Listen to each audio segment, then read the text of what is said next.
That future can come at any time, and just knowing that whatever you want to succeed in or do is right around the corner, and it might just be this year.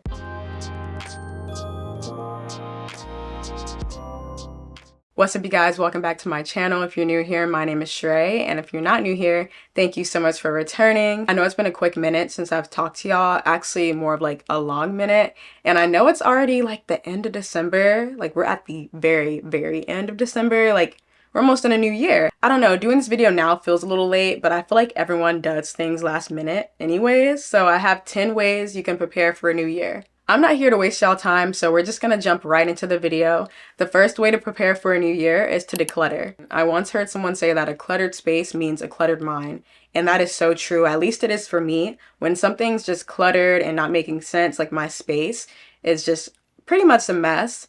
Nothing makes sense to me, like my brain's not functioning right, like I can't even think straight when things are cluttered around me. And when I say decluttering, I don't just mean your room. Like, of course, you're probably in your room more than anything, but I mean any space you're in often or frequently. So that means your living room, your whole entire house, or even your car, your phone, your email. If it's cluttered, if you have unread messages, if it's cluttered, just tend to it and see how much it benefits you. See how clearer you're going to be thinking and see how much easier things are. And an example of this is if you have a messy closet, of course you're never going to have anything to wear or have a struggle to find what to wear. I mean, you may have that problem with a clean closet, but at least it'll be a little bit easier. Or another example is if your kitchen cabinets or your fridge is cluttered, you're probably not going to have any idea of what to cook, and most of your groceries are going to go bad because it's so cluttered you can't even see or think straight. You need to be able to work in a space that's decluttered. It helps the brain. It really does. The next way to prepare is to organize, and you're probably thinking like, Shrey, isn't decluttering and organizing the same exact thing? And I'm here to tell you, no, it is not the same thing. Think of it this way. Decluttering is pretty much getting rid of things that aren't supposed to be there. Clutter is just kind of like a pile of things that you don't need and it's just still in your space. Now, organizing is a little different because organizing is more of a system that keeps you in check. And I call organizing a system because it really is one. It's a mechanism or like a method you use to organize all the things you own or have around you. But the thing is, you need both. You definitely can't have one without the other. And I said declutter first because it would definitely help you to declutter before you try to organize, because decluttering makes organizing an easier task. And no, I'm not trying to push y'all to be minimalist, even though I think there is such a misguided hate for minimalists. Like, y'all, no slander here will be tolerated. But just get rid of things you know you don't need. Everyone's a little different. Decluttering before you organize really does make your workload like lighter, because if you get rid of things, you probably are just left with things that you can kind of categorize easier and put away. Organizing also helps with time management, and that was a big struggle for me, and it still kind of is today. Like, no one's perfect, but my time management has gotten better and better the more organized I've become. And it helps with time management because you pretty much are putting the system together that makes your life easier and kind of sets you up for success. The next thing is to create a financial plan, because there is nothing worse than going into a new year with money problems or not knowing what to do with your money or where to put it. So you can tackle this however you want, because this is definitely going to be tailored and custom to just you. The main things you want to think about are your yearly budget, your expenses, your debt, your savings, and your assets. Those things are important because you don't want to end up in that cycle every year of where you're having trouble with your money, you're not putting it where you need to, it goes somewhere else, somewhere you didn't need it to go, or you just kind of end up in the same loop every year, and then it's just a cycle and you don't want to be in it. And the way to take yourself out of it is to start strategizing and making a solid plan and sticking to it, and maybe even having some self-control and discipline and really being serious about your money and what you want to do with it and having intentions. Creating a financial plan is just a huge one. Now, you don't want to go crazy, like don't nickel and dime and penny yourself, but just definitely keep yourself in check and kind of set an intention for the year. The next way you can prepare is to schedule your appointments.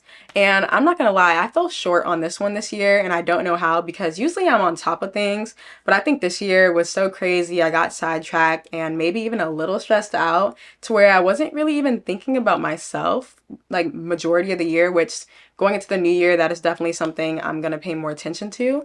But scheduling your appointments ahead of time is so beneficial because you schedule it, put on your calendar, wherever you can remember, and you don't have to worry about it until the day of. Your yearly checkups or however often you get that done, the dentist, your eye doctor, wherever you need to go or get your checkups, go ahead and schedule those ahead of time. And you can honestly just put it out of your mind and you just know like, hey, my cleaning is on this day, like it's already scheduled. I don't have to run around trying to get in to get seen.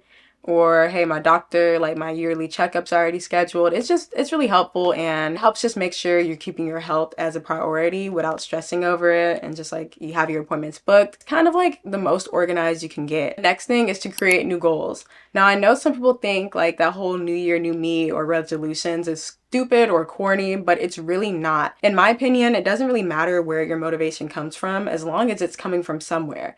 Like different things motivate people.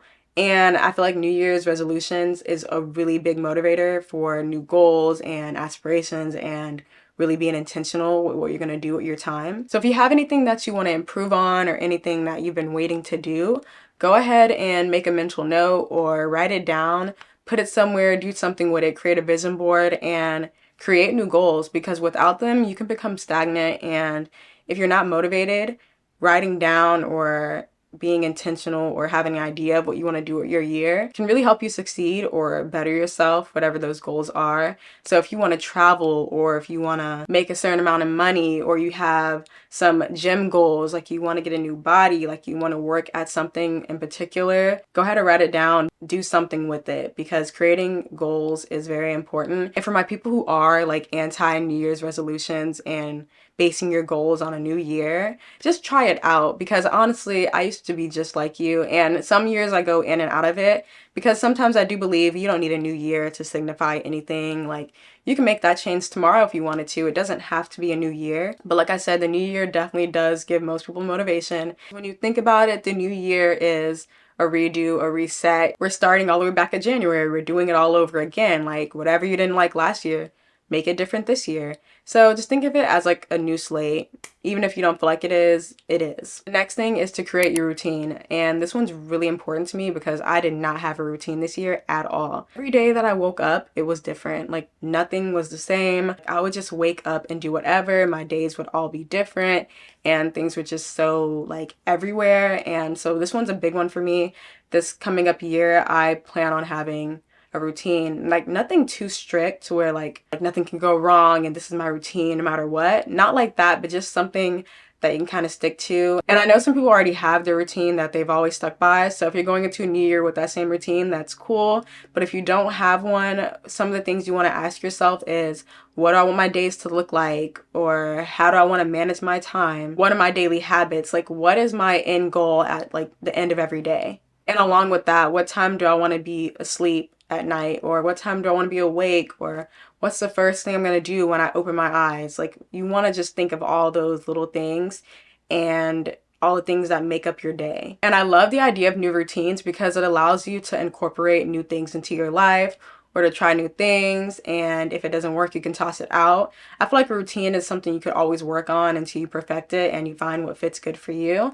But yeah, that's a big one for me. So I'm definitely taking my own advice, especially with this one. Like I desire a routine that I can live by, that I enjoy, and that makes sense for me. I'm already working on one. Like I just need a routine I can stick to, and that just makes my life a little bit more smoother, because life is already hard, but life without a routine is even harder. You're pretty much just living life on difficult mode, because not having a routine this year really like challenged my sense of security, because every day was different and nothing was the same. And I feel like humans like familiar things, and when you have no routine and you're just kind of everywhere, it really does challenge your security. So definitely start creating that routine. If you don't already have one, if you're still having trouble creating your own routine, that is what YouTube is for. There are so many morning and night routines and days in my life. And honestly, you can find someone who's kind of similar to you and tailor it to yourself. But as long as you find some type of inspiration or get an idea of what you want your days to look like next year. The next way to prepare is to pick 3 books to read. Now this one is very optional and you can kind of do what you want with this one, but I do think reading is very important. For me, reading is like a sense of calm and it takes my eyes off of my phone and computer screens. I think reading is just very healthy, and I'm still trying to get into reading more. I used to love reading when I was younger, and I honestly just fell out of it one day, but I've been getting books and trying to start them and finish them. I feel like 3 is reasonable. If you want, you could just pick one book you want to read this year if you really struggle to sit down and read, kind of like me, whether that's fiction, nonfiction, it doesn't really matter, or if you even like personal development or self-help books, definitely just see what you're interested in or what catches your eye. Like I said, it's optional, but I definitely do recommend it. When I read, I just get so involved in the book that I'm not thinking about anything else. So I think it's a great way to like slow down your mind, or if you have trouble sleeping, I feel like reading before bed helps me sleep as well. And you never know, you might actually like it. I know some people think they hate reading until they actually read and they're like, hey, you know what? That wasn't that bad. And if you already do read books a lot, go ahead and comment down below some book recommendations, because honestly, sometimes that's all people need, like to start reading, is to know a book's gonna be good or a lot of people already liked it. The next thing is to visualize your future. Now this one's a little different. I know I already said create your goals and all of that, but for this one, all you need is your mind. Now you can still do a vision board and kind of put all your ideas and goals and dreams and aspirations. You can still do that because that's just always nice to do to bring it to life. The thing about life and just like New Year's is that you just never know what a year holds. You never know how close you are to your goals and how attainable and touchable they are.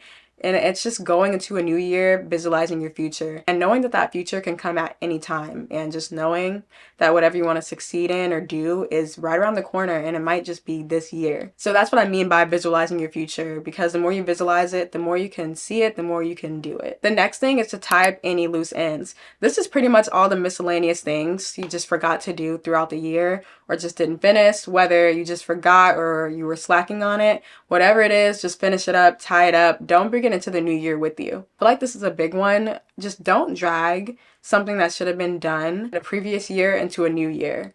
It's just the number one way to feel like things are not together, or you feel like not organized or feel unaccomplished at the end of the year, is because you're dragging things into your new year's. You just want to be finished with certain things. So yeah, just tie up those loose ends. We're finally on the last one, and this last one is a little bit sappy even for me, but it is to reach out to your loved ones, your family, and your friends, and just check on them and see how their year was, catch up with them, and wish them the best in this new year. Making that time to check up on people you love and care about is so important, and I struggle with this.